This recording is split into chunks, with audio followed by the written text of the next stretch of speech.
Yeah, we're live, and yes, we are live.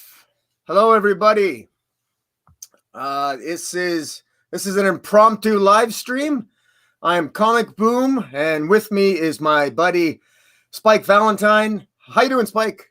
Hey kids, how goes it? This is Uncle Spike, the Dark Souls of comic book nerds, coming at you from self-imposed quarantine in Mexico City, and Oh, I'm doing fine actually. yeah. Yeah, I mean, I have a full house right now because my physicist brother got into an accident, Oh, is he and okay? yeah, he was going back to his place on a bike from work, and I don't know if he was rolled over or if he just fell from the bike, but he doesn't actually remember. And Oh, wow. yeah, yeah, his face is like all fucked up. Oh, Oh, sorry, no, if I'm cursing, I know. no, that's all right. You're not going to offend me. No, but the YouTube overlords, I hear Oh, they are pretty. well, rumor has it that YouTube, they sent out that post that YouTube is, they're laying, they're not everyone's going into work at YouTube. So, we might be able to slip some things through. That'll be Hopefully. great. It's that damn algorithm we got to worry about. Yeah, But, exactly. but well, I hope your brother heals well. I mean, I suppose that's better than getting the coronavirus. I would imagine. I don't know.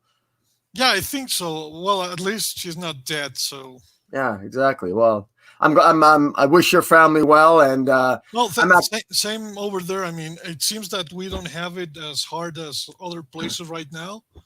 But in any case, even if there was like no cases, better safe than sorry. I mean, it's not that hard to wash your hands and just be mindful and keep yourself inside. It's not that hard.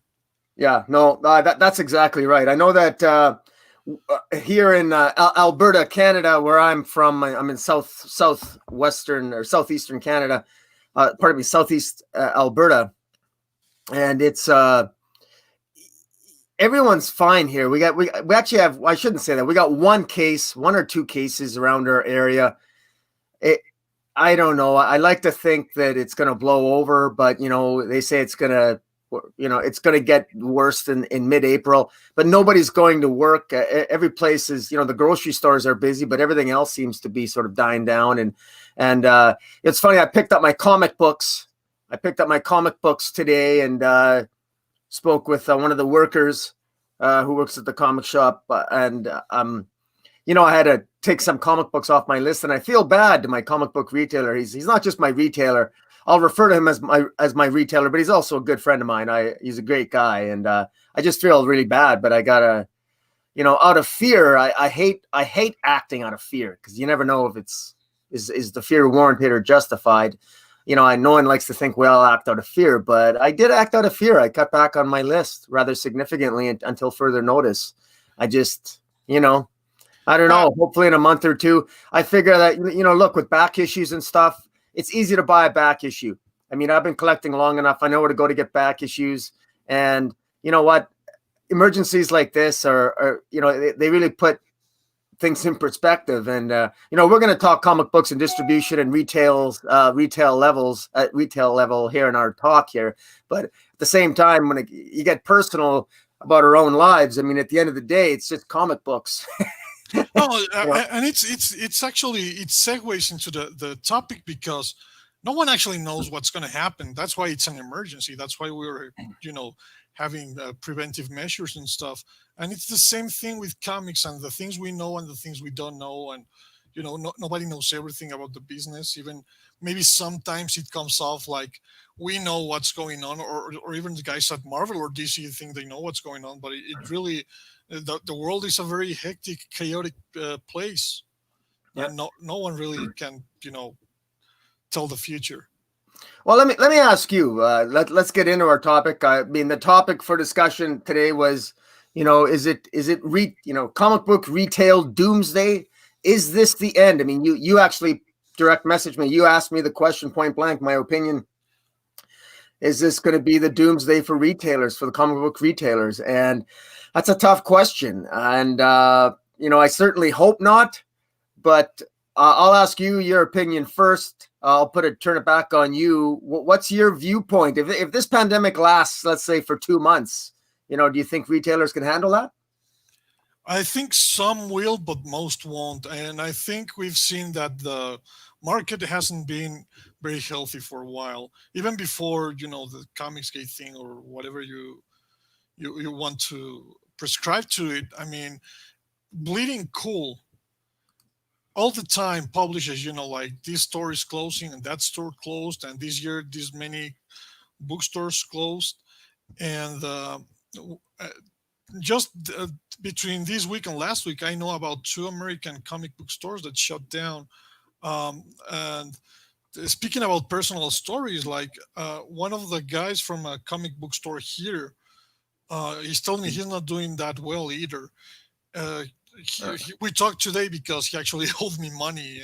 I figured it's not the best situation to collect, but at the same time, what's one supposed to do? No, that's exactly right. When we all got debts to pay, and some people owe us money, and it's hard. Like even in my even in my profession as a lawyer, it's people want they pay with retainers, and then suddenly it's funny how many people resolve conflict in the midst at the height of a pandemic, and it's also interesting how many people perpetuate conflict during a pandemic.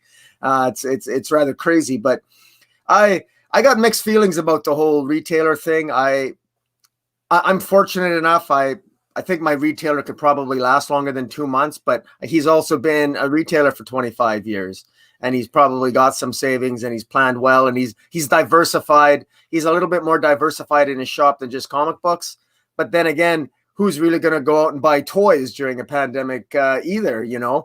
But most people are buying off Amazon, and it's I got to tell you, it's the other thing, just a quick note, and I made the comments on Twitter that I'm reminded, for DC Comics, I'm reminded of how badly Marvel planned 2017.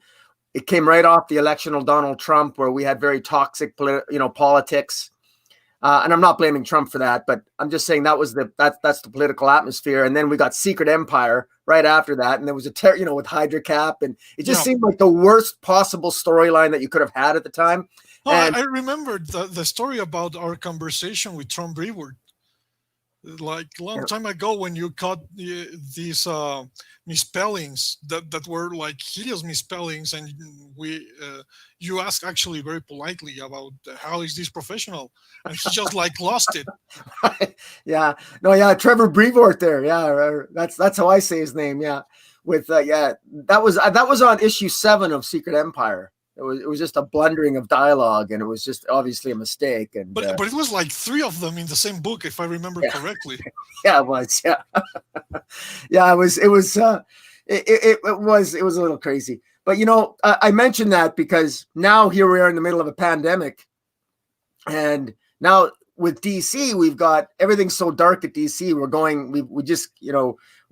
going into death metal. We just come off the Justice League, Doom versus Justice, and Doom won.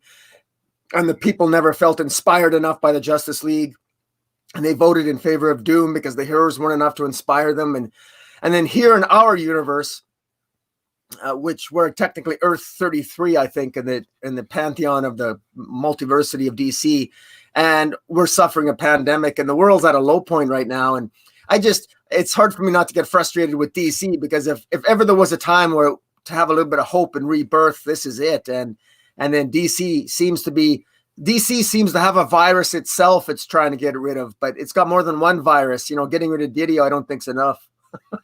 Well, I think the whole climate in entertainment, because this is not something exclusive to comics. You see this kind of behavior in animation, in video games. It's all over the place, because I don't know what happened.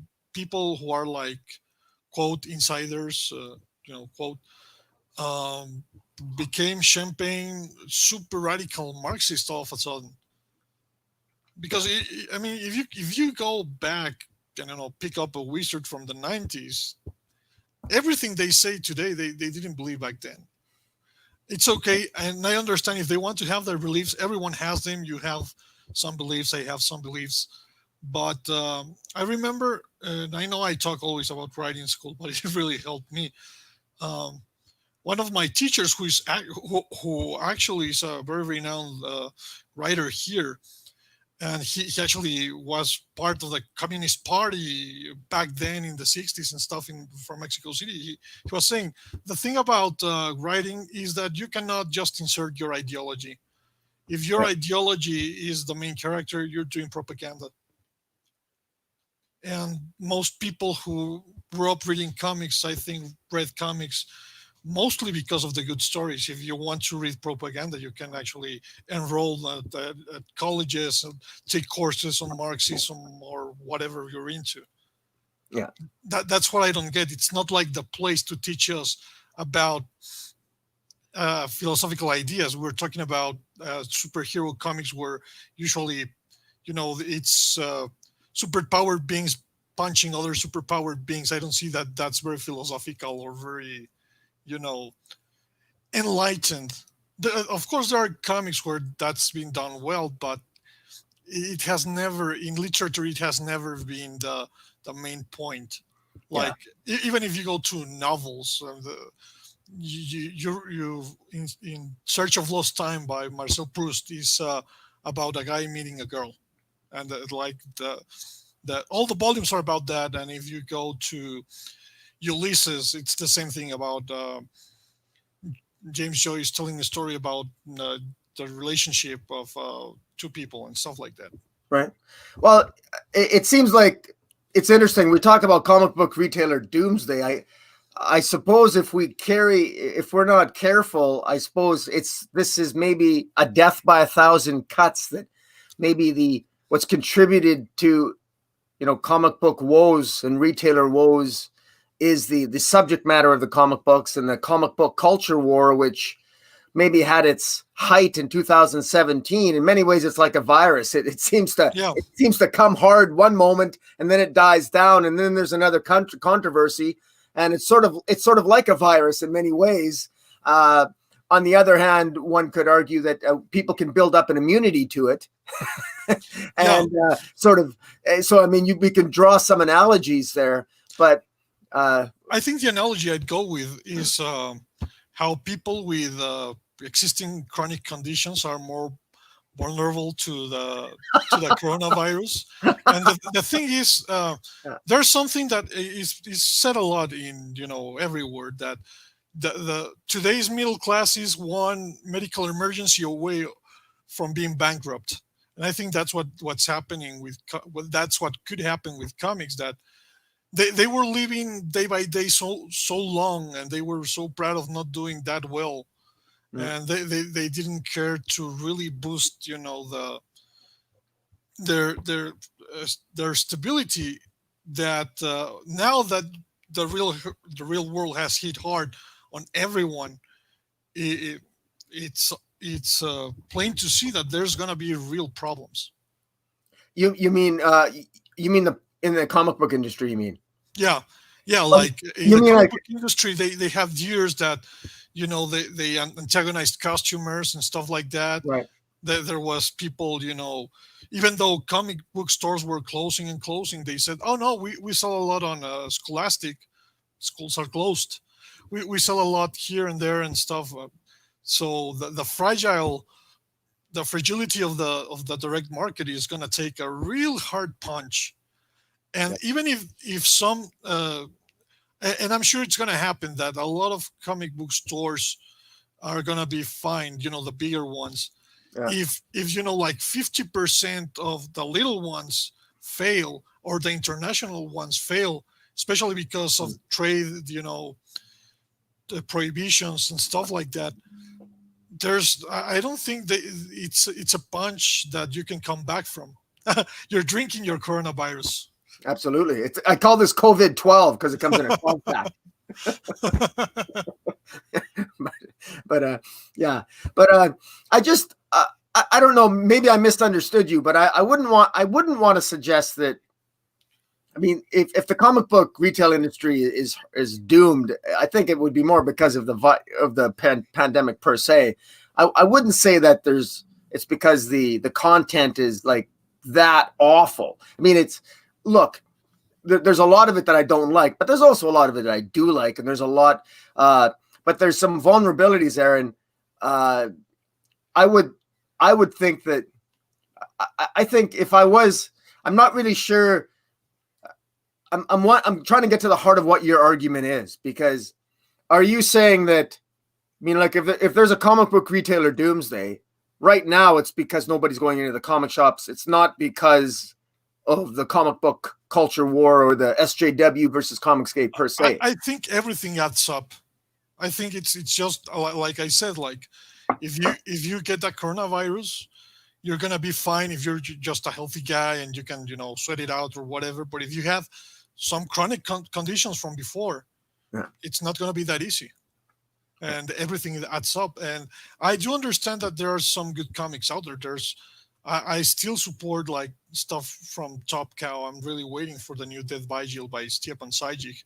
And I really like the Union comic books. They do the Street Fighter stuff and all that Capcom video game adaptations. I really like them.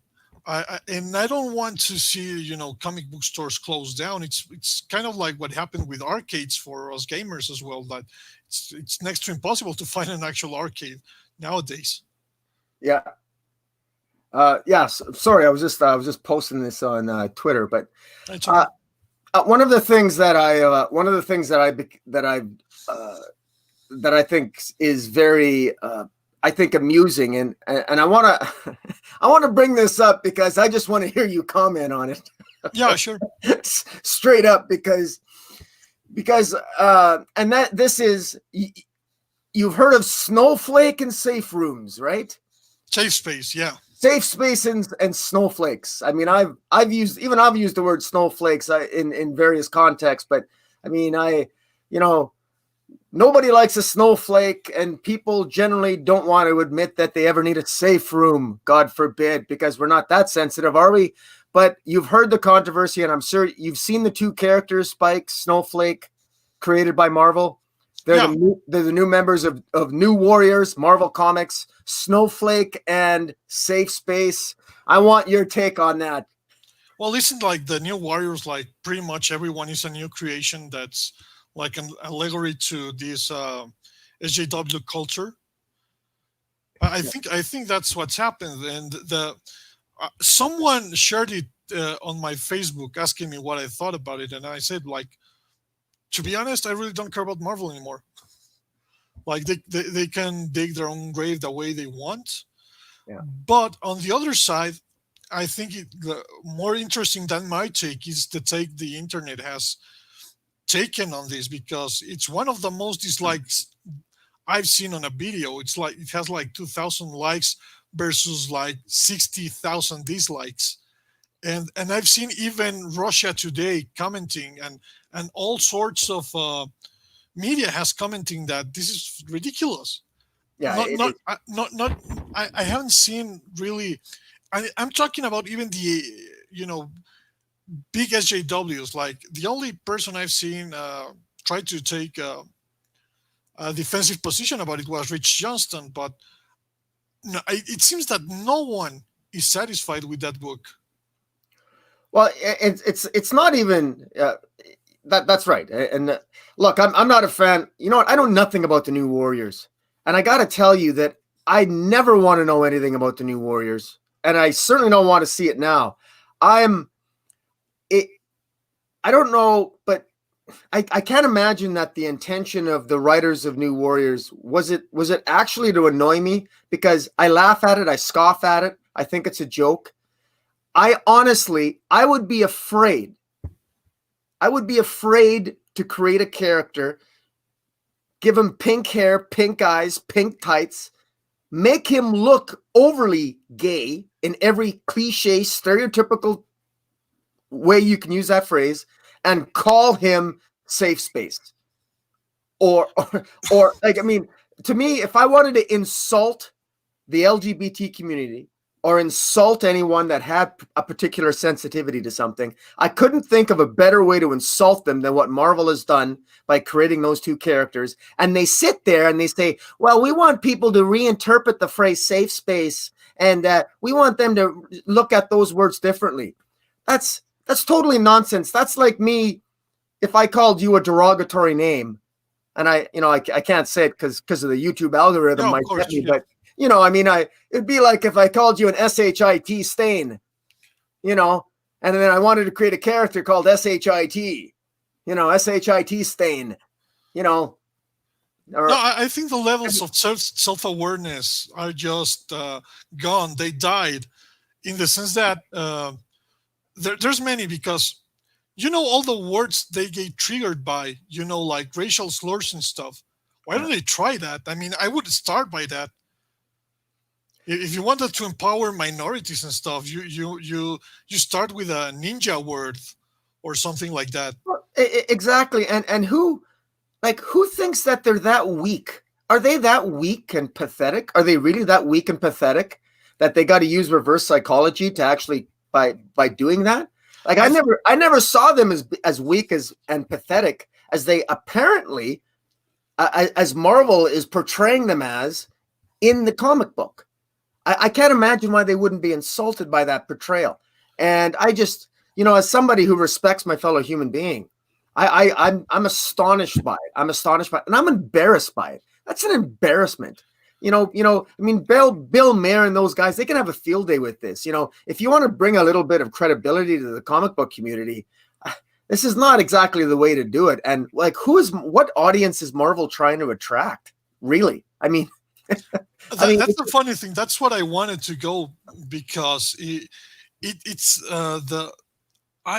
even mind boggles me, because you've heard this "okay boomer" meme. I actually made a joke about comic boomers. That's right. but we always hear from Marvel like, this isn't for you, this is for kids and whatnot. Have you heard what kids think? Kids playing Fortnite, something that actual kids, like millions of kids, play. They want nothing to do with this. And in this was written by a fucking boomer who doesn't understand kids. But and he turns it on its back and tells you, oh, it's not for you. It's for himself and for his caricature take on how the world is, because these elitists feel so above everyone that they see people as caricatures. And there's even like a timeline I want to talk to you about, because I think you're going to get it, because it includes your favorite writer, Brian Michael Bendis. Oh, I got it. We start with Northstar in Marvel. Right. And he's not flamboyant or anything. He actually have like this very big story about AIDS in Alpha Flight. Then you have like, the Iceman hetero conversion. And Iceman starts becoming like a stereotypical, sitcom homosexual person. Like I've met, there's all kinds of homosexual people. Like I have lots of gay friends, and some are not like flamboyant at all. And if they didn't tell you they were gay, you wouldn't even know. Yeah. And there's the flamboyant ones. And then you have these, like, you'd have to go to like a Brazilian parade and find the most flamboyant person to find someone who barely looks like these guys in, the new Warriors. Mm-hmm. And it's like, dude, have you met a gay person before? Yeah, no, I totally agree with you.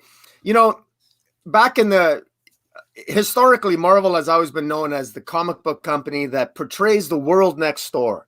That it's the world outside your window. And that was always been Marvel's sort of, they brag about that. It's their claim to fame. And I guess what's interesting, and where I think a lot of the controversy comes is that really an accurate portrayal of the world outside your window? Is that really how they see themselves? And I guess, I mean, I don't know. I'm not gay, and I've never needed a safe space before. And so I don't know, but it seems to me that like you said, we all know people who are gay or lesbian, and I've never seen one that I would insult in such a way that if I drew them, or if they come up to me and said, Rocky, if you had to draw me as a superhero, how would you draw me? If as if I'm going to insult them by creating. I mean, that's an abortion. The way those two characters are drawn, absolute abortion. And incidentally, I added about 10 new people to my subscriber base for YouTube. I subscribed to 10 other channels, and all young people collecting comics and outspoken. They have like 15, 20,000 subs. They're awesome. And all of them are laughing at it and making a mockery of it. And they're all millennials. They're all young. They're the young generation. And they, like you said, they think it's a joke too. They think it's pathetic. This is a PR disaster for Marvel. And the fact that they can't see it, it really makes me wonder what they're thinking. But it's like they puked out a bunch of titles. They've added so many titles that they're publishing, and I think they're literally just glutting the market. And they have enough titles that are not that woke that I think they can ride out the storm and focus. Their classic characters are less. It's not like 217. They got their classic characters back. So I think they've glutted the market so much that they've allowed like maybe 2 or 5% of their comic books to get all woke, because that's really what's happening. And I mean, it is what it is, but I don't see it going anywhere. I can tell you one thing: even the spec market has ignored them. I mean, the spec market specs on everything, but they ignored they've ignored Safe Spot or whatever their names are, like Pink and Blue or whatever the hell that is, and Green. Oh, good grief. Yeah. No, and it's funny because I don't know if comic book stores will learn the lesson and not order these ones. And there's well, they might not be shipped. They might not be shipped anyway. I mean, I don't even know. Diamond. I know we had some delays getting comic books up here in Canada, and I don't know if comic books are going to constitute necessary shipping across the border. I mean, it's hard to say. We might not even get comic books in Canada because if they've closed the border downs only for necessary commercial activity. So I don't know if comic books will fall in that category, and maybe Mexico will fall out of that category as well. I don't know. Well, it might, but at the same time, in Mexico, we have the added problem that because of the dollar, it costs a lot of pesos, $1. Mm-hmm. So it even if they come, they might be like way too expensive to go buy them. This is a problem that Mexico has been facing for a while. Like if these comics are not good and they are way expensive for the average Mexican, because not all the people who go to comic book stores are rich. Yeah, so that's true. Actually, Weird Science Comics. Hey, Weird Science. That's a great. Go to Weird Science. They got a great YouTube channel, and they got a great podcast. Check out WeirdScienceDC.com. I review Legion of Superheroes on their site. It's awesome. Subscribe to their podcast as well. It's really good. Weird Science comments: the problem with Iceman solo stories by Scenic Grace isn't the portrayal. It's that a lot of times it doesn't get past that portrayal and never gets to the story. And I think that's your point, Spike, is that it's often the gayness or the homosexuality of the character seems to be the focus as opposed to the story itself. And I think that's a legitimate criticism. I think two things collide, because what you said is true, that it's a comic about look at me, I'm gay. But I think the other part with Sienna Gray's comic is that it was a comic about him. And if there's some type of literature I cannot take, it's guys who write about themselves. I mean, how self-absorbed you have to be to think like you're the most interesting thing when I can read something about the fucking X-Men. Yeah, that's exactly right. Yeah. No, it's so true. And, I suppose sometimes it can work if in fact you're interesting. I mean, if you're an interesting person, it can be a good story. But when you write superhero stories, you gotta be awfully careful. And, it's the strangest thing, because minorities are often the more of the creative types, or at least, those in the LGBT community are, a lot of them are extremely creative. So they're in the creative arts and what have you. And in many ways, I find it surprising because usually they're very gifted creatively. And it's surprising to me how passionate they are on focusing on these issues, but not telling particularly good stories. And I think that's because they're so passionate maybe about their own life story and I respect that. I respect their passion because it's their life story and they want to express themselves. And, I want to be respectful of that.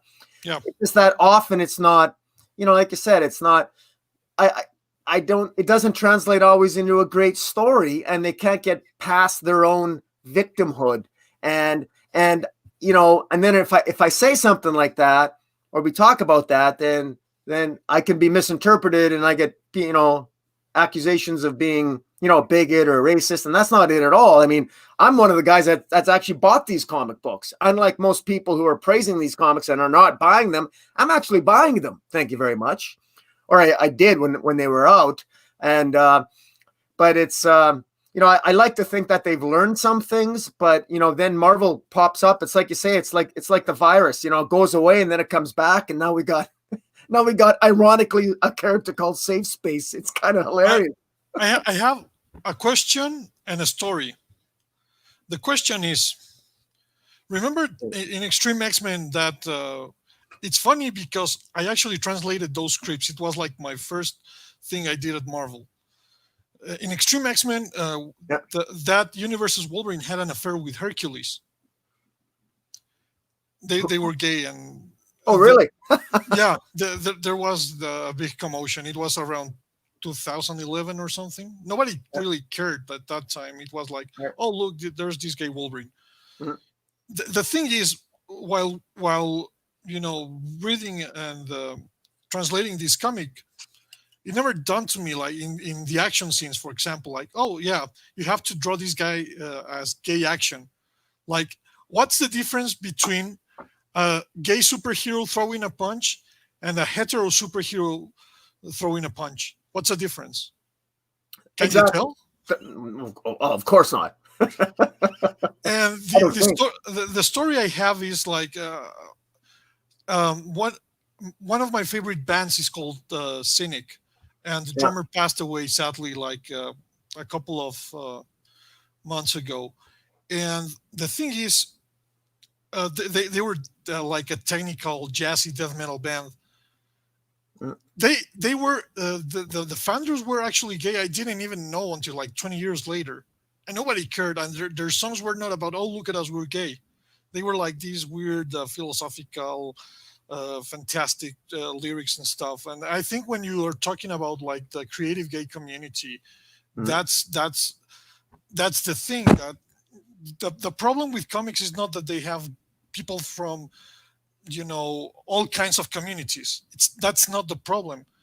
The problem is that narcissist elitists are the ones managing the community, because one of my favorite writers is Marjorie Liu, who happens to be of Asian descent and a woman.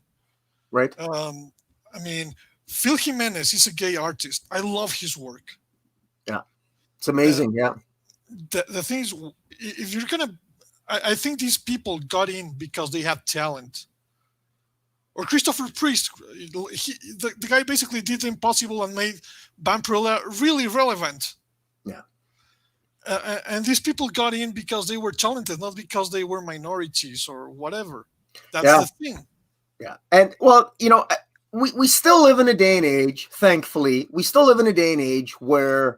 where talent does matter, and it does. The cream does still rise to the top, and it really makes someone look bad when they ride their minority status as an excuse for what is otherwise just plain a bad story. It's very bad. It's a bad deflection. Stop making excuses. Just put your nose to the grindstone and write a good story. And I got a question here. Weird Science Comics made the comment that they were Tehillim 29 and Weird Science were talking in the chat about maybe having some writers. It would be a good idea for some people nowadays. Would be better to have co-writers, but nobody wants to share a potential payday down the road. As someone who's written comics yourself, Spike, and are writing your own comic, how common is it for there to be co-writers on a title? And is it something that professionals now avoid in writing comic books, or are they generally collaborative, or is it something that you find that writers avoid in the industry? I can only speak about my experience, and I tried. Hear me out, and I want you to tell this guy to put his fucking b-boy pants and do it. I tried to get Crumple Point to write a novel with me, and right. I couldn't convince him. And there's something good, and I think we talked about this before, but I loved the New 52's Grayson, which was Tim Seeley and co-written by Tom King, and I think that was Tom King's best work, and his introduction into the comic book as a legend was because Tim Seeley was there, because Tim Seeley is already a good writer. Yeah. And Tim Seeley is very talented. He's actually a self-taught writer. And there's always people like Avnet and Landing and stuff like that. But I personally wouldn't mind co-writing stuff. But I don't think companies pay enough, or there's the culture of, not being like, it's not about the protagonism, it's about the story. I don't think there's a lot of that culture. For example, right now with my comic book, I'm really having problems because with artists, with pencilers, with everyone, if you're a writer, you are basically assumed to pay everything. Yeah. And people don't want to do collaborations or enter as partners. And I understand from, people have, their bills and stuff, but at the same time, most pencilers are not good writers. Like, what happened with Todd McFarlane and Spawn? It got good when he hired writers. What happened to basically everything Jim Lee did with Wildstorm? He ended up getting good writers for his projects. Yeah. But that's a lesson. I guess. Well, yeah, and Tehillim 29 made the comment that Bendis is now co-writing with Walker on A Young Justice. So so even if you are a writer and you suck, it helps to get somebody who knows how to write on the title with you. So. Yeah, two heads are better than one, I take sometimes, unless they are two shitheads. Yes. But I just want to add another little detail. Okay. Editors are supposed to do, to control stories as well. I mean, you don't really need like a co-writer. You already have an editor and an assistant editor and a group editor on payroll for this shit to still happen. Yeah. Yeah. Well, you got to wonder now with the state of editors in general right now. It just seems to be, I don't know what to make of it. DC is obviously in a state of flux. It's very interesting to see the direction that DC might be going in with AT&T, with Dan Didio being fired. I don't think I've ever actually picked your brain in terms of editorially. DC right now, we don't know if we're heading into 5G. We think it's going to be a 5G. We know they've changed it a bit, but it looks like we still might be getting Luke Fox's Batman. It still might. They're still doing some things, but changing others. It's still in a state of flux.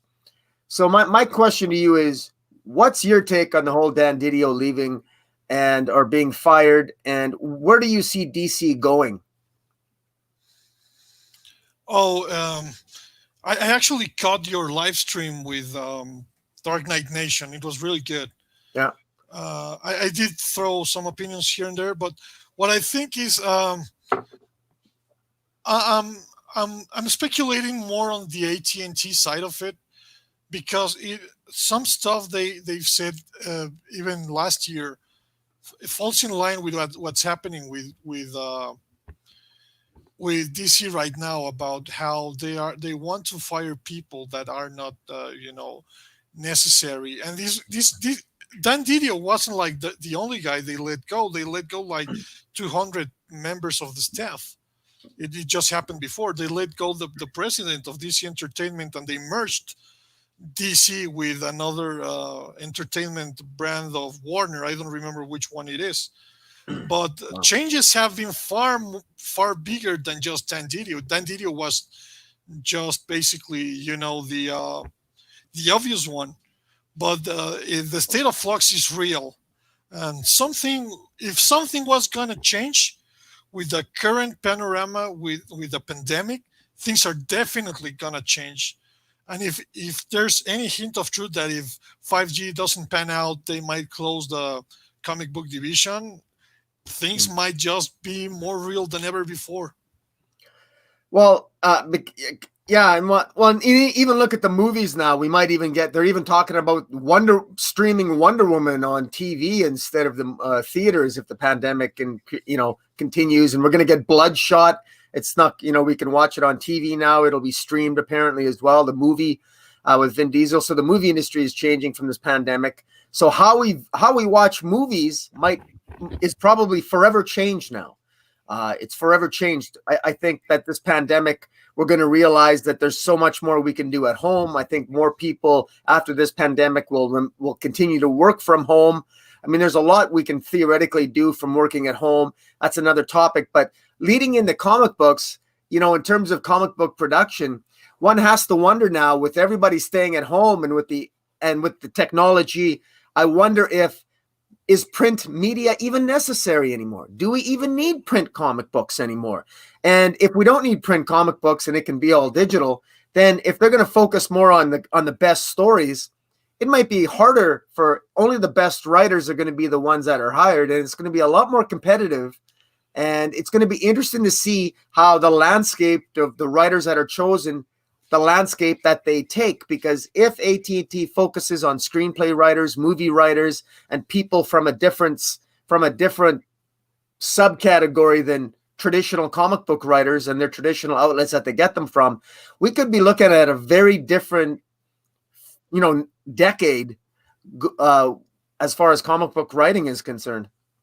Well, I'm sorry to say this, but we were obsolete even 10 years ago. Right now, it's just like the wake-up call, like, guys, you have your time. And it even happens, like I said, it can happen even with successful markets like video games. Arcades are rare. GameStop is closing left and right. If comics don't even make half the money GameStop does, where's the hope? But on the other hand, like you say, we have guys like Brian Pulido, who has been pulling his thousands and thousands of dollars on Kickstarter and stuff. His model is not going to change. I mean, there might be a shortage in packages, for a couple of months, but all the Kickstarters right now are looking pretty like a pretty good model. And I have my own model, which actually is basically just go digital and think about everything else later. Just get the story done, get people to read the story. I think there's two ways to look at things. And it's funny because I talked briefly about this with Doug Ernst, another great journalist and comic book journalist as well, who has a good channel. Yeah. We were talking about his Indiegogo Soul Finder. Yeah, and, I'm going to be reviewing that in the next few weeks. Soul Finder. Oh, great! We were actually talking about the review and stuff, and I told him, like, if you want me to review it, you don't have to send me like the book or anything. Just send me the PDF. And he sides more with the collector that we all have. Like, yeah, but I like the paper and stuff, and I do too. But for me, I'm not a speculator. I'm a weird collector, as in I only collect what I like. And I'm mostly a reader. I rather read stuff. Like we were talking about, I remember we were talking about how we are not how we're being careful with our money right now in the pandemic. But I have to tell you, I just bought the whole Witchblade bundle from Humble Bundle in digital. Like, Yeah, I know. yeah. No, I know. I just bought I just dumped my last bit of cash on comics, and that'll be it for a while. But no, I hear you. It's kind of hard. Like, I sincerely hope that this only lasts. No, I'm stocked for about 2 months, but after that, then it's going to be. Then I'm probably going to feel it more. And but the good thing is that we both. I'm sure you and I, between the two of us, we can share enough comic books digitally that we'll have enough to read for the next year to ride us through the apocalypse. Well, and not only that, I mean, it's not like Comixology doesn't exist. Yeah. Well, that's exactly right. That's exactly right. But it's maybe this is what people need. This is maybe what the big two need, DC and Marvel. Just every now and then, I remember the immortal words of Sean Connery during an interview when he was asked about his attitude toward women, and Sean Connery said something that was extremely politically incorrect at the time. He said, "Every now and then, a woman needs a good slap," and I don't, and I use that because I think the Marvel and DC need a big slap. I think they just need a slap, And I know I just made myself sound like a chauvinist. I'm not really. I'm a big softie, but I don't need a safe spot or a safe place or whatever it is. But no, sometimes you need a wake up call, and Marvel is definitely, they're so New York, it's crazy. They don't, it's surprising that Marvel is so New York centric that they really don't have a very good view of the actual world sometimes. And I love New York. I was at New York. But Marvel is definitely New York centric, and they have a very they have a wondrous, it's not the world outside your door. Let's put it that way. It's New York City outside your door. It's New York City. And it's just like, even DC, it's very New York centric. I remember DC, for example. It's funny that DC wants to make Luke Fox the next Batman. What people don't realize is that Luke Fox, he was at one time, he was, what was it? Not Batboy. It was, he had his own title there. In any event, it's unimportant. There was, before Luke Fox was Batman, there was actually another African character who was stationed in Africa. He was actually the Bat character. But because it was in Africa, and it was a series written by Jimmy Palmiotti, and it was really good, but it was almost as if the writer didn't know enough about Africa to write about Africa, so they had to put it in New York City. So yeah, I just wanted to say, you're talking about Batwing. Yeah, Batwing. Yes, thank you, Batwing. Because the original Batwing was actually, I forget the character's name, but it wasn't Luke Fox. It was David something, David Simbauer or something. Yeah, I forget what it was, but it was a far more interesting character because he was actually a member of the police, a corrupt police force in somewhere in Africa, and it was really good. It dealt with apartheid and racism and everything else, and it was very well done. And but they changed that and went back to Luke Fox, and they really did the cliche thing. And anyways, yeah, I just make that comment that in so many ways, comic books really they're very, very American. But one of the things that, for considering that the world has expanded as much as it has, American comic books haven't done a very good job of really expanding around the world, like really looking at characters literally around the world. They really don't have a good understanding of the world, and they still think very much in a Cold War mentality in Marvel comic books. And I just, that's just an observation, but I guess it is what it is. There's something I told, Diversity in Comics once. I think it was Diversity in Comics, that having met a lot of people in the business, it usually is that they live in a very tight bubble. You work all day, you work from your apartment. When you go outside, you go with people from work, which are other comic book artists, and when you travel, you usually travel to comic book conventions, and it becomes a bubble. Yeah. And Yeah. that's why I think people looking from the outside have a little bit more perspective, and then add to that we have now the Twitter bubble that keeps reinforcing these people. You know, they have their haters. They have people like us, but they block us, and all they listen to is people just validating every single thing they say. Because if they don't, well, they get blocked. So it's a very tight echo chamber bubble. I think that's what happens, and most of them haven't traveled. I mean, even if they go to France, they spend like 3 days in a comic book convention. Yeah. So that's not Yeah. really traveling. That's Yeah. That's still, yeah, being in your bubble in another country. yeah, exactly. And you also have to consider that this mentality that they also it's something. It's very weird. It's very weird. Like this guy with the New Warriors, like to think that you know everything. This Dunning Kruger effect, and Yeah. I mean, to get your side mad with you, the SJWs, that's unheard of. I mean, when I first saw these guys, I thought, well, it's gonna be like America Chavez. Everybody's gonna hate it except for the tight bubble, and they're gonna love it, and they're gonna make a movie about it. But I was impressed when Chuck Dixon shared the screen caps of the likes and dislikes. I was Mm. like, no fucking way. I mean, we're talking about the equivalent of probably half the people who read comics right there. Yeah.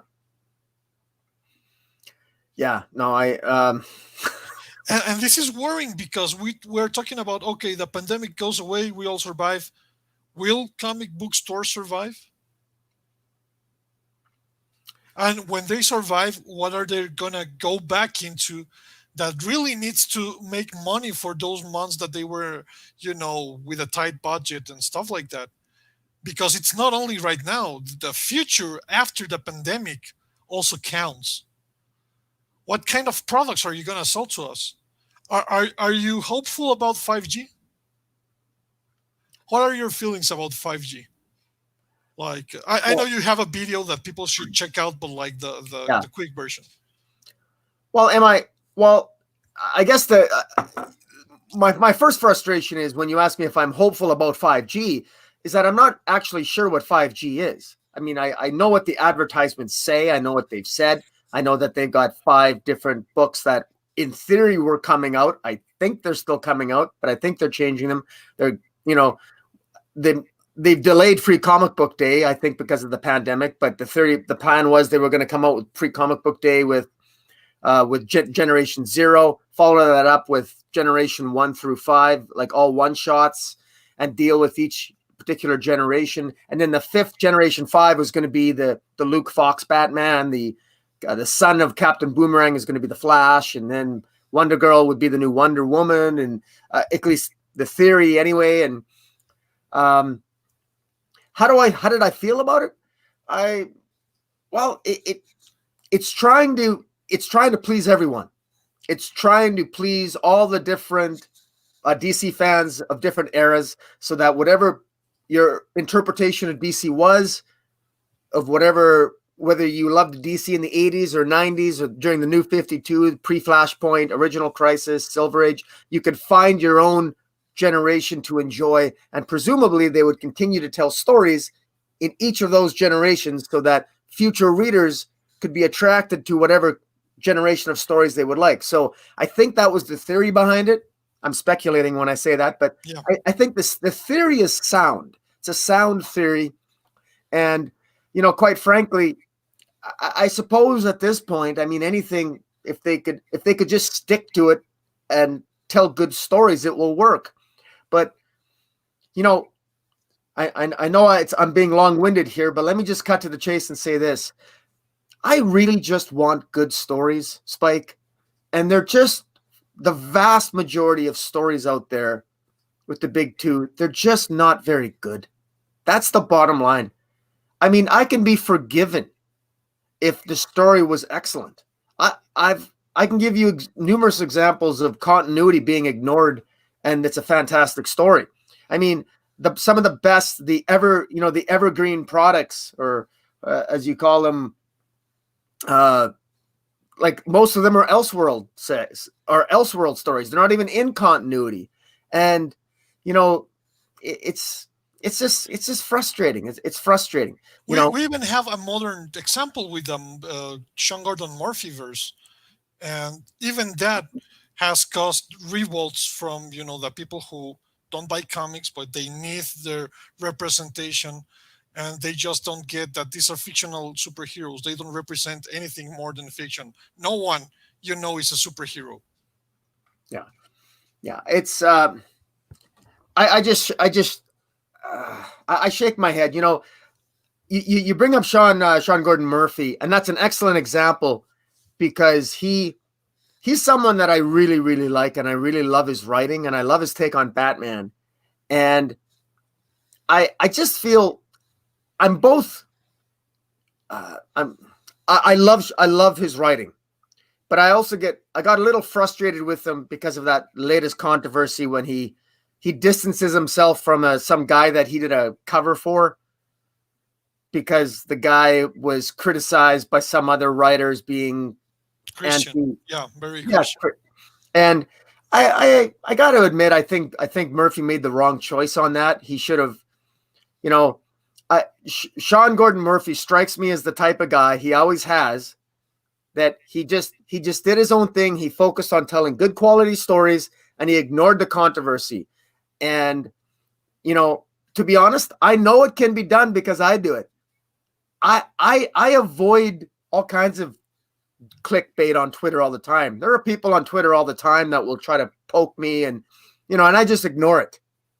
I mean, it's an easy thing to do. Just start practicing it. But he took the bait, and why would you care if some guy is Christian or what? And I mean, come on, like you got to have a little bit of a backbone here. You got to stand for something, or you'll fall for anything. And so I'm off to. I mean, I agree with you that it was the wrong decision. Your friends are your friends, and it's not like his cover was being anti-gay. He just made a fucking cover for a comic book. That's exactly. The other thing is that these mobs, and I have some what I call shared experience. I'm going to tell you. Well, what happened with Sean Gordon Murphy before this was he made a comment about editors needing to actually have experience as editors, and they went after him. But I did the same before about an Image Comics editor, and it's funny because my Twitter account doesn't even have like 200 people. I had people like Eric Larson coming at me. I had people like Mike Norton. I had people like, I mean, it's like they are looking for something to get enraged about, because my account it's like that's a random guy in the internet's opinion. What do you care? Why is it so fucking dangerous that I think editors in comics are not prepared? Why is it so dangerous? If you go to my Twitter, you can see the thread and how many professionals came to defend this. It's like, I'm just some guy on the internet. I don't work in the business anymore. Nobody follows me. Nobody cares what I have to say. Why are you looking to be offended? Yeah, that's exactly right, and it just bothers me. But I got to tell you though, I'm also very forgiving of guys like Sean Gordon Murphy. Like I don't hold it against him because he's trying to be a nice guy. He's trying to be a nice guy, and he's in a situation like that. I think he made the wrong decision, but a guy doesn't know the pressures that he might be under. He might be getting it from 5 different quarters, from different. There might be all kinds of voices behind the scenes that might be saying it, telling him different things. Yeah, that's the other thing I thought as well, that maybe DC had something to do with it too, because they have an image and they are mostly SJWs and so on and so forth. Well, and the other thing is too, you know, uh, I think that the big two learned a lot from Marvel's experience in 2017 because Marvel had a disastrous public relations in 2017 out of and Dark Knight and I did a live stream on that. I think it was 10 out of the 10 out of the 12 months in 2017. Marvel had a PR disaster, and they also had guys like Nick Spencer, Dan Slott that, you know, whether you agreed with them or not, they were outspoken on social media, and it didn't help them at all, whether you agreed with them or not. And it's just, you know, it's a precarious game, but you've made this comment more than once, and it's one thing that I definitely agree with. And I think all of us who actually read comics, we know this is a fact. All right, I should watch what I say. Technically, it's all anecdotal, but so, you know, and that is that the people that criticize, they just don't read the comics. That's the frustrating thing. It's so obvious they don't read the actual comic books. You know, I mean, we will constructively break down, and you are particularly good at, along with my friend Dark Knight, you're very good at breaking down the structure of a scene. And you can, you know, if I don't like a comic book and I can't figure out why, I know if you read it, you can tell me why I don't like the comic, because you'll break down the scene for me and you'll tell me why it didn't work. You know, you see it through a different set of eyes. And to me, that's so you can legitimately not like a comic book, but to sit there and criticize the writer because of some political view they have, that's pathetic. That's disgraceful. And it takes away from the medium, and it does harm to the medium. And that's what I don't like. And frankly, if that's where, if we continue down that path, and then we don't need a pandemic to doom retailers, because the medium will do it for you. Yeah, no, I know what you mean. Like, one of my favorite comics writers and is Kurt Busiek, and I love Astro City, especially the old one. I love Marvels. He did amazing with the Avengers, but he has also personally insulted me. Yeah. So that's a weird balance. But right. I still own, you know, two versions of Marvels. Right. And this is another thing that is a problem. And it's good that you bring it up, because it was something I was thinking about, what you mentioned before. Like, not all comics are bad. Definitely not all comics are bad. And in the 90s, not all comics were good. I think most of the time, 70% of comics are forgettable. And, you know, there's like the 30% that are really standouts. But I think today it's more like 10% are standouts. But add to those 10% that stand out. If the creator is an asshole, you're gonna meet people that it doesn't matter if it's good or not. They're not gonna buy your book. So that's adding more injury to your injuries within the comic book industry, that it's going to affect, you know, the retailers. And I think this is gonna be a good lesson to people like Ron Mars, who I used to consider a friend. Like, I've gone eating tacos with a guy. I brought him to Mexico. Yeah. But, well, Ron Mars always says that, oh, my clients are not, you know, the comic book customers. It's, you know, the retailers and stuff. Well, retailers might not be there tomorrow. Who's going to be your client? Yeah. And that's the issue that I hope they learn from this. Because I don't want retailers to go out of business, and I don't want them to go out of business. I have Ron Mars' book signed by him, dedicated to him, to me by him. If we are criticizing is not a negative. It's an opportunity to learn. I understand there's trolls, and I've trolled myself, and I am that's not constructive behavior, and I accept that. And I should be called out when that happens. But when we are going about constructive criticism, they just slap it as insults or as trolling or, you know, harassment, and that's not good for anyone. That's not good even for the people in the receiving end, because, well, Now that your retailers are no longer your clients, who are you going to sell comics to? Yeah.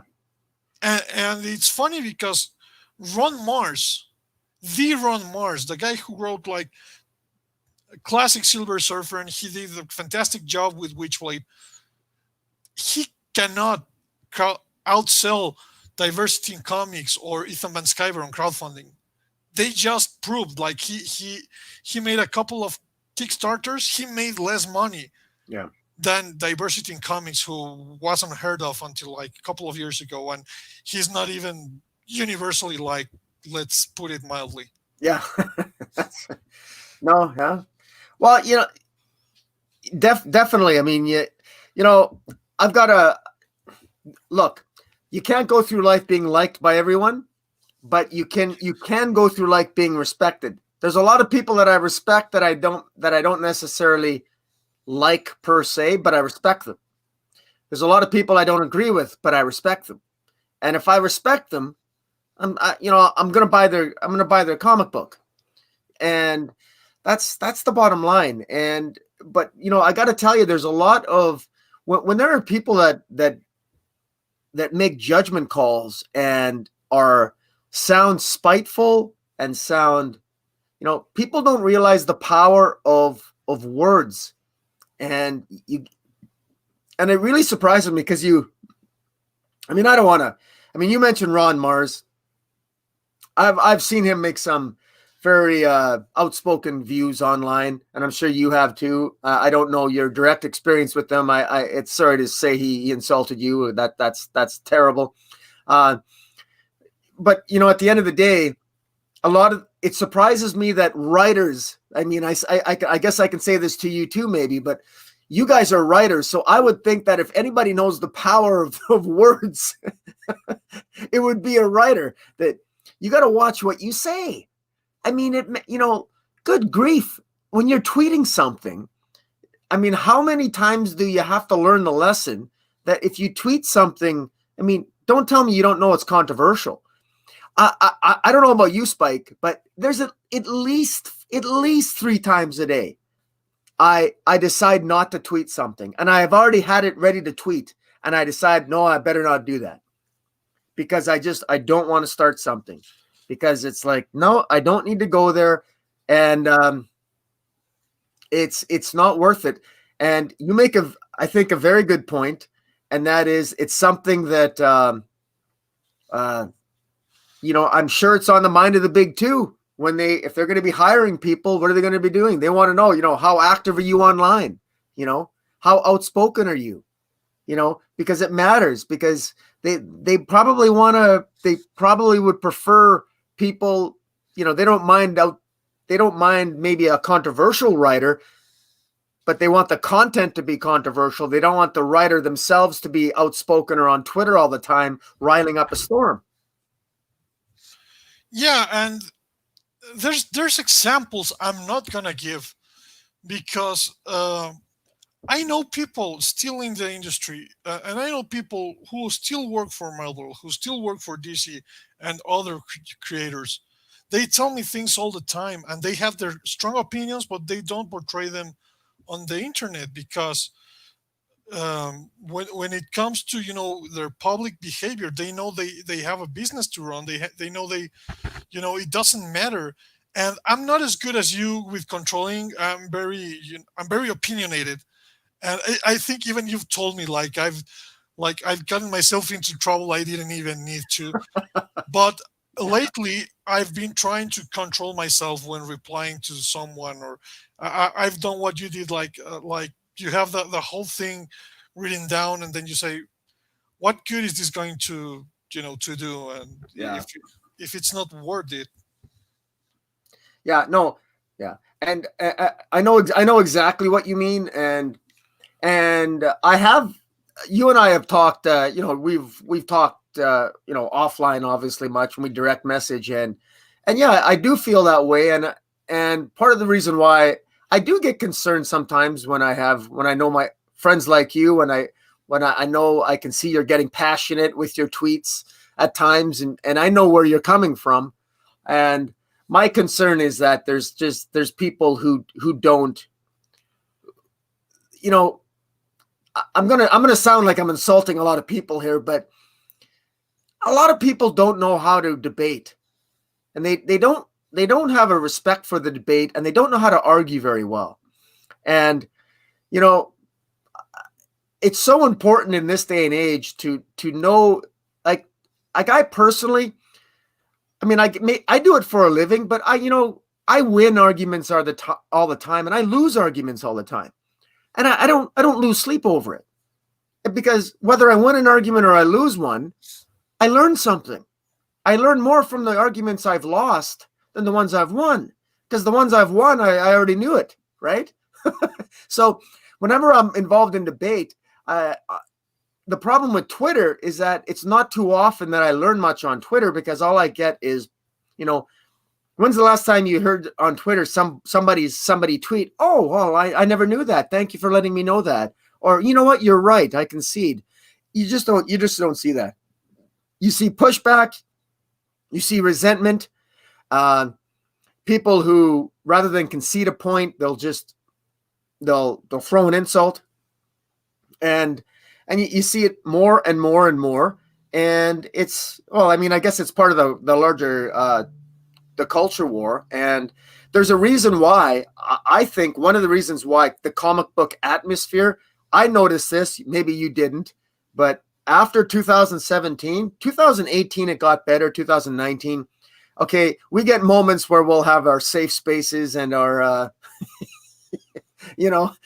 and what have you, new characters. But for the most part, Twitter's gotten, I found that it's gotten better over the last few years. It's gotten a little bit better. I have to disagree on account of personal experience, in the sense that, how Twitter got for some of us.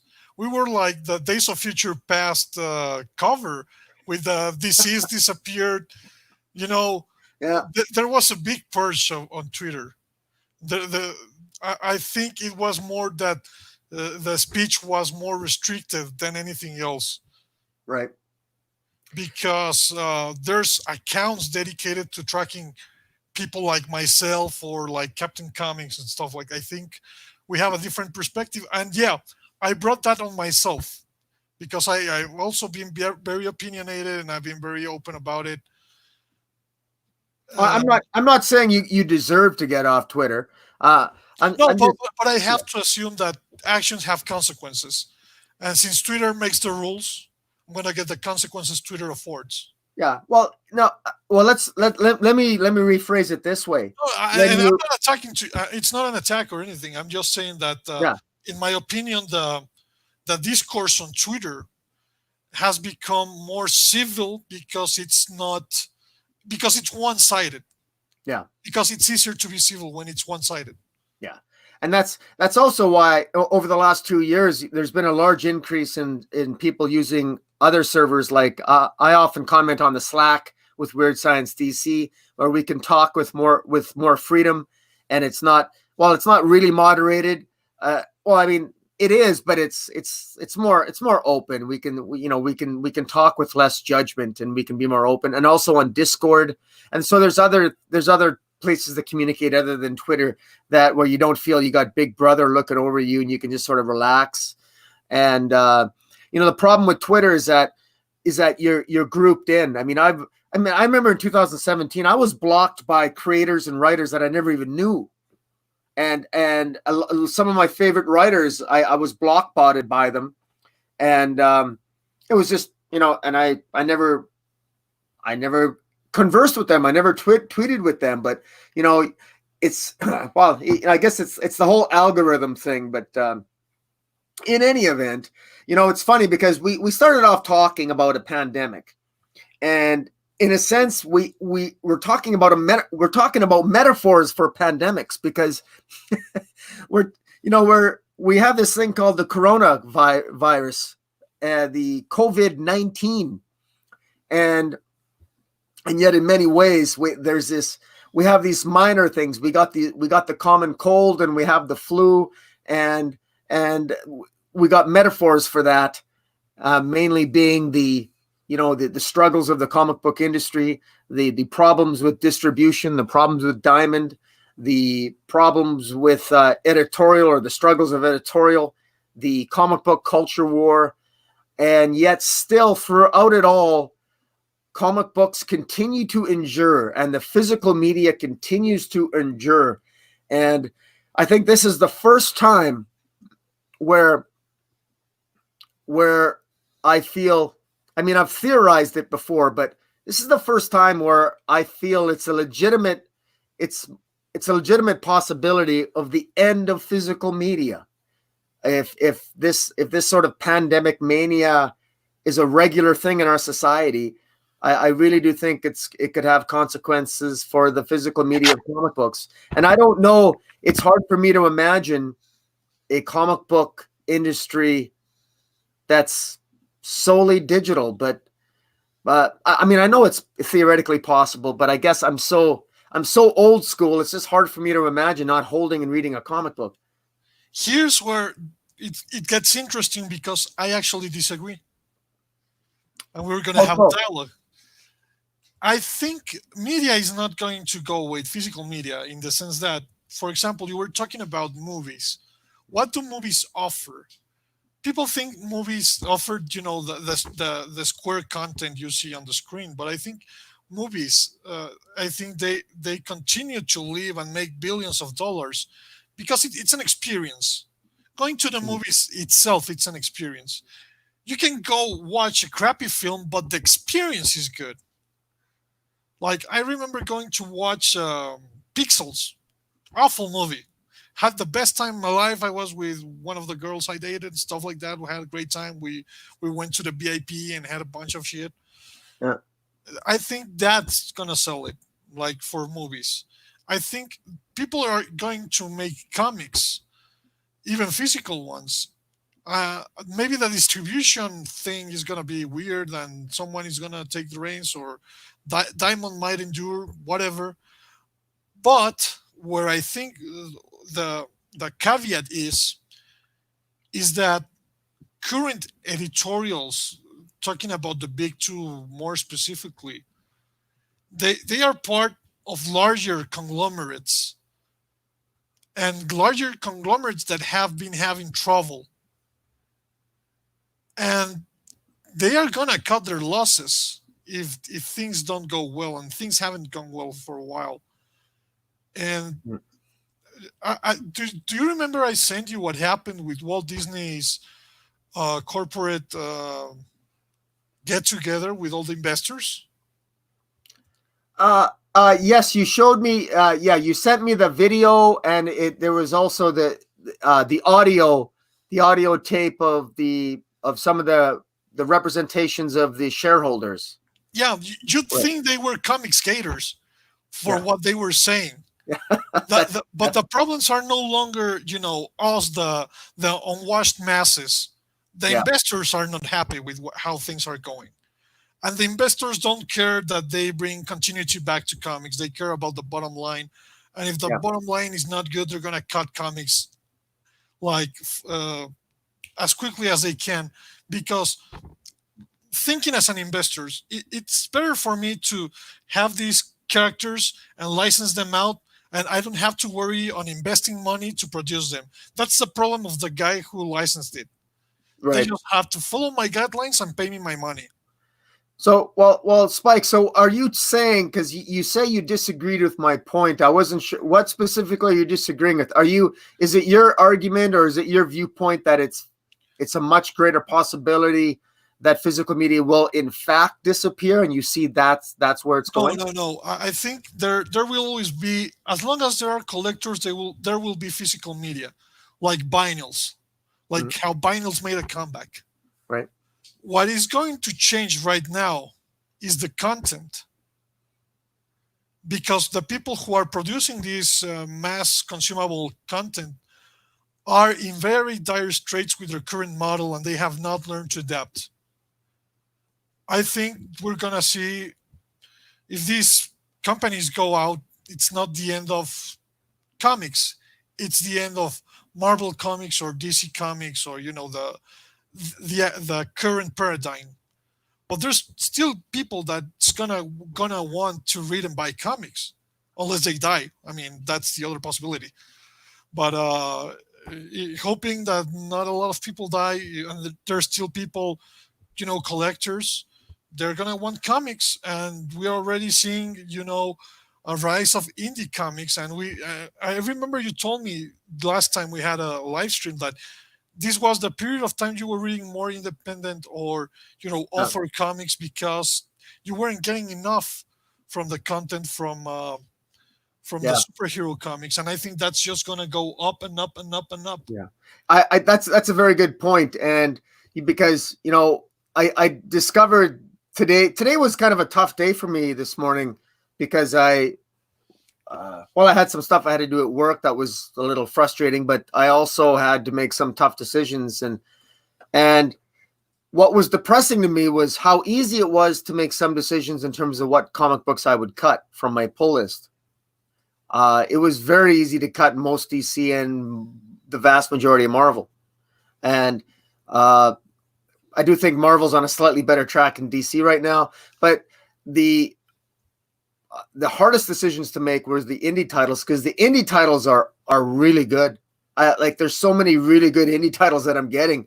Man, cutting some of those, it's been hard. But at least with the indie titles, I know I can get the trade, especially with the ones for Image. But you're absolutely right. The indie titles, there are some exceptionally fantastic titles out there that We're not even.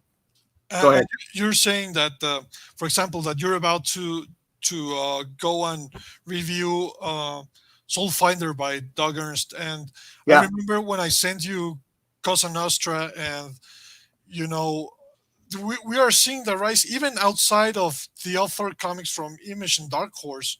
There's good stuff actually. If you scratch, like there's also Josh Howard's T-Bird and Throttle is a very good comic book, and in fact, I can send you the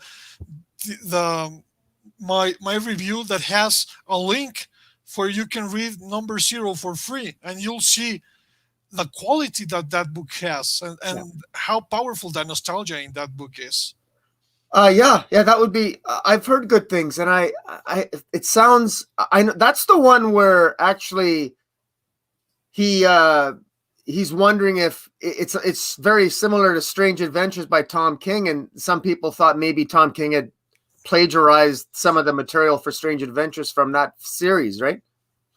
I actually cannot say. I didn't know about that allegation. Yeah. Well, actually, you should Google it. It's a very interesting. It'd be interesting to hear your view on that because, in fact, he commented on it. Josh Howard commented on it because he put a lot of work into that series, and the similarities are uncanny between that series and Adam Strange, because he tells sort of like it. At the Strange Adventures, I don't know if you read the first issue, but it goes back and forth between him being, is he a war criminal or isn't he? And he's a family man, and he's also arguably a war criminal. And there's a lot of similarities between that and Josh Howard's what is it, Throttle? What is it again? T-Bird and Throttle. T-Bird and Throttle, because T-Bird is the older aging hero, right? Yeah. Right. And it's very, very similar to Strange Adventures. And Josh Howard himself he said he was going to be looking into it, and he was quite, well, let's just say that you could tell it wrinkled his feathers a bit. At first, he sort of passed it off, saying, "Wow, there's always similarities," but the similarities, there's more than one similarity there. You should check into it. You'd have to. I'd have to read the Adam Strange. I might do that.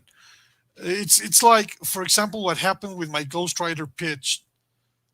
Like, for some reason, I threw a pitch to Marvel about Punisher becoming the Ghost Rider, and a few years later, Tony Cates just happens to land with it, and I would say, okay, I mean, it could happen, those characters, but that didn't happen to me alone, because he did some other stories that were basically the plot of something Gene Starling wrote. Yeah. And coincidence start to add up. So you start to wonder what's going on.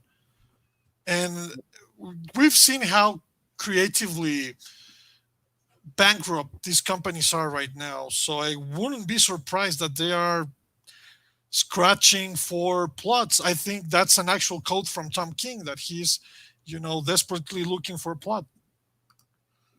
I yeah, but I will say this about Tom King though. I've always said he's a mixed bag. He does actually have some interesting story ideas.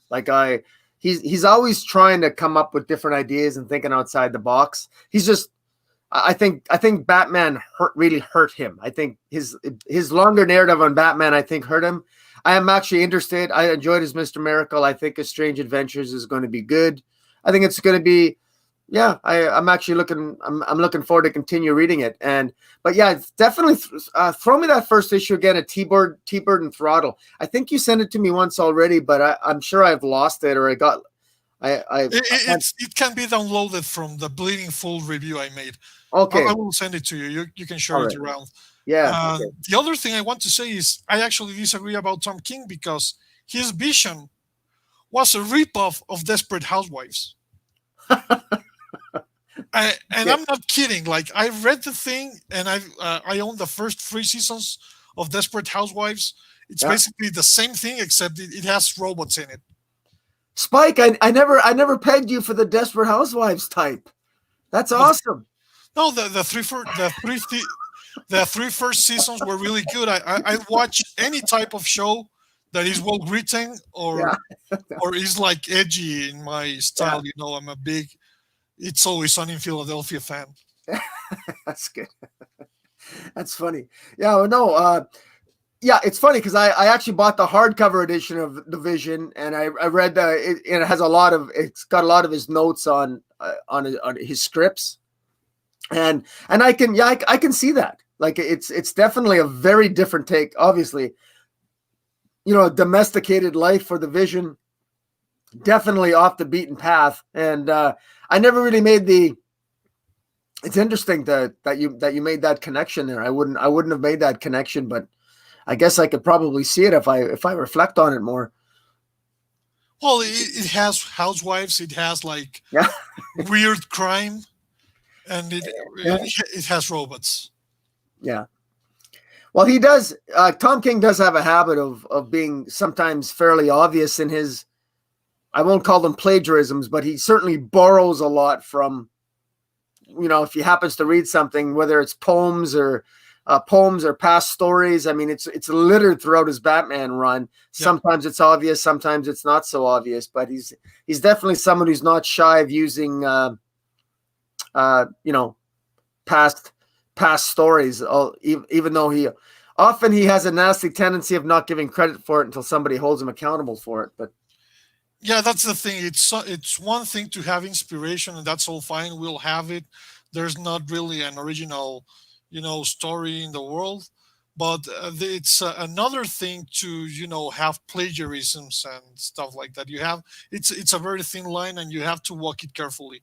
Yeah. Or if you're gonna be blatantly in your face about it, at least credit the guy and say it's like a tribute or something. Yeah. I hope you don't mind. I decided to put you right beside Power Girl's breasts. No, that's perfectly fine. I mean, she can cover my face anytime. Yeah, I love Spreadway here. I get to make different. I've been experimenting with different backgrounds, and I don't even have a Power Girl review coming up. But I just thought, how can I not do a Power Girl screen? I mean, I got these awesome templates. I have to use them. I mean, good grief. Sex appeal sells. Cannot deny it. Yeah, no, it does. But here I'll get Wonder Woman there. Here we go. But well, we've been talking for an hour and a half. I think I want to cut this stream short now. I got to go. I want to binge watch a movie with the wife. No, you have to spend these hard times with the family. It's totally reasonable. It's I will say this: during the pandemic, my brother and his wife, my sister and her husband, and my niece, nephew, et cetera, my mom and dad. We're all obviously in different households, and tomorrow I'm actually having a quarantine party, and I'm using Streamway we're all going to communicate through Streamway, and we're going to have a party and have we're going to have a drink and talk for about an hour on Streamway. So the wonders of technology. So it's good that even though we're separated by the pandemic and we're all self-isolating, that we're still finding ways to be a family and to give our support. And so thank God for technology, and that we don't live in 1919 during the Spanish flu. Yeah, no, absolutely. And it's an interesting new dynamic for the family. But I think you have another announcement for tomorrow. Yes, I do. Thank you for that. That's a good segue. Tomorrow, it's just been planned tonight, and I'll be putting a thumbnail up in the next few hours. I'm going to be dealing with 10 Cent Story and I, formerly Captain Cummings. We will be doing a live stream, and my channel is going to be hosting it. We're going to be talking about crime comics in the 1950s. We're going to be talking about various themes of crime comics in the 1950s. In 1992, and I'm dating myself, when I was in my second year of law school, I did a thesis on crime comics in Canada, and 10 Cent Story is currently, he's in university, and he's doing a thesis also on. I'm going to misstate it, but he's going to clarify tomorrow. But he's also dealing with crime comics and how it's affected American culture and how it impacted American culture and what it says about some American culture today. And it's going to be a very interesting theme, interesting live stream. I'm going to ask him lots of questions. He's actually sent me Harvard law reviews from the early 1950s. And Stanford Law. I've reviewed them. I've actually done some legal work on this, and I've read the 10 Cent Plague, which is the 10 Cent Plague is a book talking about crime comics. I've also read. We both read Seduction of the Innocent, the book written by Frederick Wertham, the famous book that led to the Kefauver hearings in 1954 in the United States that ultimately led to the formation of the Comics Code Authority. And it's going to be an interesting discussion. It's probably going to be at least 2 hours long. And I'm going to be berating him with questions, and he might be asking me some. He's got an interest in the law. He's got an interest in culture and pop culture. And obviously everybody knows everybody is familiar with the 10 Cent Story. They were familiar with him in his previous incarnation as Captain Cummings, but he's much more of a social commentator now. He talks less about while he talks less about comics, he's still very interested in the impact that the comic books have on pop culture. So it should be an interesting discussion. No, definitely, I'm going to be there, and it's a very good way to spend a pandemic shut in, yeah. And learn a lot about this part of comic book history that is really important and shaped, decades after it happened. Yeah. And maybe we can learn something from that stories for the decades to come. Yeah. And, we were talking earlier. I was talking earlier with him, and we were talking about different themes that we're going to be talking about. And I have to tell you, what's so fascinating and interesting about it is the themes and the controversies and the comments and the attacks that were made against the comic creators in the early 1940s right to the mid 1950s were the same attacks that are being levied today on Twitter. Almost identical.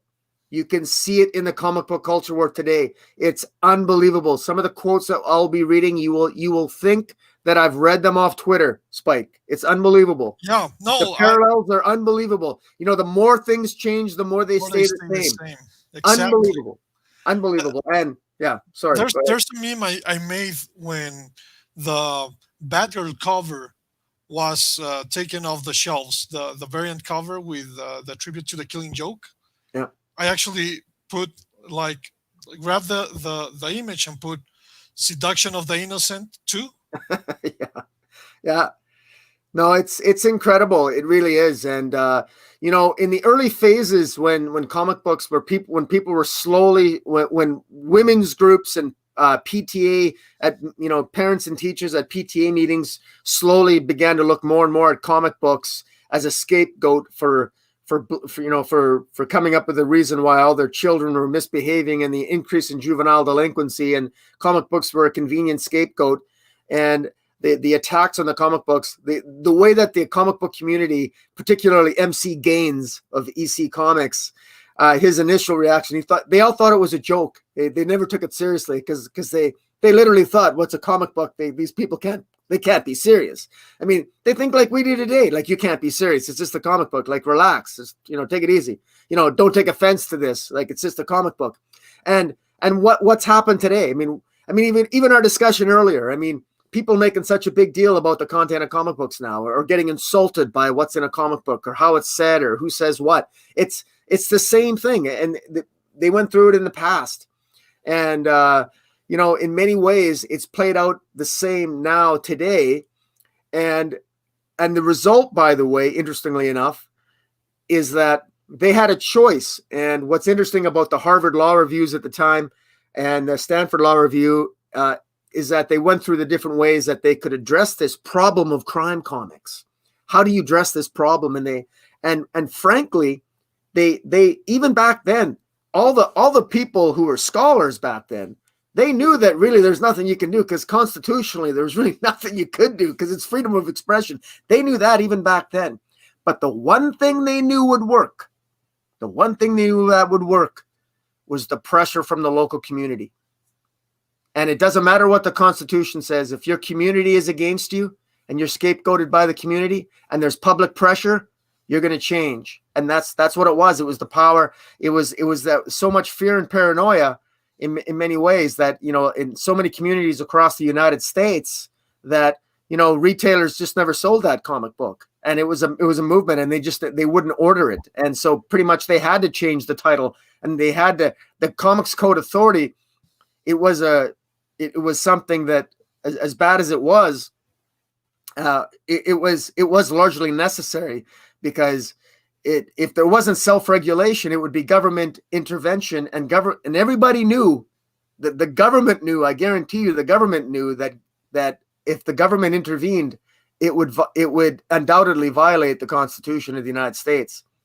And because retailers and publishers, it would be a quagmire. It would lead to a whole slew of court cases. And so they wanted self-regulation, and that's what the Comics Code Authority was. And it's no coincidence that, 2 years before the Comics Code Authority was formed, we have the Harvard Law Review and Stanford Law Review both agreeing that the best method is essentially self-regulation. No, it's definitely an interesting story, and what you mentioned is something that a lot of people don't get right. That it was the comic book industry censored itself. It wasn't really the U.S. government or Dr. Frederick Wortham. That's right, and you see the same thing today, and you saw the same thing play out over the decades. Even 20 years ago, it started with the video games. All the controversy with the rap music, and then controversy with the content of video games. How did they deal with that? Well, they did self-regulation. That's how they deal with that. Rated T for teen, all the video games, or the rap songs, like explicit lyric warnings on CDs, or the music you buy on iTunes, on iTunes, right? I mean, that's what it is. That's how you avoid government involvement. But what people don't realize is that the government also wants that, because the government doesn't want the headache of having to regulate people's morals. They don't want to police people's morals or morality or what's acceptable in print or not. They want people to regulate themselves. I mean, that's how society functions. I don't want to cut you short, but I think you're selling the farm for the topic of tomorrow. No, fair enough. Well, we're gonna talk about a lot. I know that 10 Cent Story is going to be regaling us with a lot of stories, but yeah, I'll stop rambling on, and I'll let you go. No, I mean, I'm fine with it. It's just like the topic is tomorrow. Like it's an interesting thing, and I hope everyone can watch it, because it's something that you guys having studied academically, I think we can all learn a lot about it, because it's mostly stuff you've heard from some blog or something when you're a comic book reader. But when you actually dive into it and you understand the higher, you know, not conspiracies, but the higher minds about it, the Yeah. things you don't realize, like what you just said. I actually didn't think about it. I didn't know about it, and I thought I was like very knowledgeable Yeah. on the It, subject. But you are absolutely right. yeah. It's very interesting. I actually I learned quite a bit even. Yeah, well, back in '92, I had to refresh my memory, but it's the fact that he sent me a lot of materials that he in his own studies and it's very interesting, and he's going to have a lot of very interesting things to say. So I expect to learn a lot myself and be enlightened and get some different perspectives, and I got some new perspectives of my own that I will share, and it should be a good stream. No, definitely. I'm looking. Since you mentioned it, I think last week, I've been excited about it. I even told Captain Comics to tell me when it is coming on. Yeah, it's going to be tomorrow at. I'll just let you know here. It's going to be tomorrow at 6 p.m. Eastern time. Cool. 6 p.m. Eastern time. So but in any event, Spike, thank you so much. I want to tell everyone watching, check out Spike's channel. Spike doesn't necessarily do a lot of his own posting on his YouTube channel, but I would recommend that people subscribe to Spike Valentine. He often does impromptu streams himself, and he's always got some things interesting to say. He's got a unique perspective on the industry. Spike, why don't you tell people what you're working on right now? Thank you, man. I'm working on a personal project called Alienation. It's pretty much just like the comic I want to make if I was 15 years old, 16 years old, and the comic I wanted to read. And it's just, about 90s teenagers getting abducted by aliens. I'm trying to make it as fun as I can, and I've tried to get good talent for it, and it's been hard. Let me tell you, it's been hard. Well, let me tell you something. And I'll just tease that I've seen some of the sketches that Spike was nice enough to tease me with and show me, and it looks spectacular, Spike. And I'm not just saying that to shoot air up your butt. I mean, it's really. It's not my butt. I paid for it. I mean, it's the butt of the guy. Well, I know, but it looks pretty good. So if the story is half as good as the art, it's well on its way to being pretty good. So, oh, thank you, man. I'm glad you like them, and I'll have it as soon as I can. But I'm like I said in the beginning, like dealing with artists when you are in the pain side is not as pleasant or quick as I want it to be. Yeah, no doubt. And thank you for promoting the channel. It's not a channel, it's just a channel. I'm not really a YouTuber, but I'll try to upload. I just need to learn how to stream without the Hangouts thing, because I haven't, looked into it as you have. And you've made a great live stream channel now with StreamYard. I think it's very good for your channel. The channel is slowly growing. I mean, maybe within the next couple months I'll hit 1,000. So it's kind of nice. I love StreamYard. It's very nice. It's easy to use. It's much easier to use than YouTube, and it's a lot of fun. And I get to play around with the templates around the heads and stuff. So it's a lot of fun. I just want to give a shout out to guys in the chat. Tevla, Tahelium 29, Weird Science was on there. I think there's a handful. I think Maverick was there again. Thank you, all those guys. And Second Street Marvel. Thanks again for showing up, guys. Again, check out tomorrow at 6 p.m. We're going to be talking about crime comics in the 1950s and the relevance today, and just how much things have remained the same in terms of attitudes toward comic books, how much we've changed and how much we haven't. Check that out, and that will be with 10 Cent Story. Check out my channel tomorrow at 6 p.m. I'll be posting a thumbnail and posting a link on Twitter probably in the next few hours here. So, Spike, thank you. And yeah, Thank you, sir. you And bet. subscribe, Comic Boomers, subscribe. All right. Comic Boom out.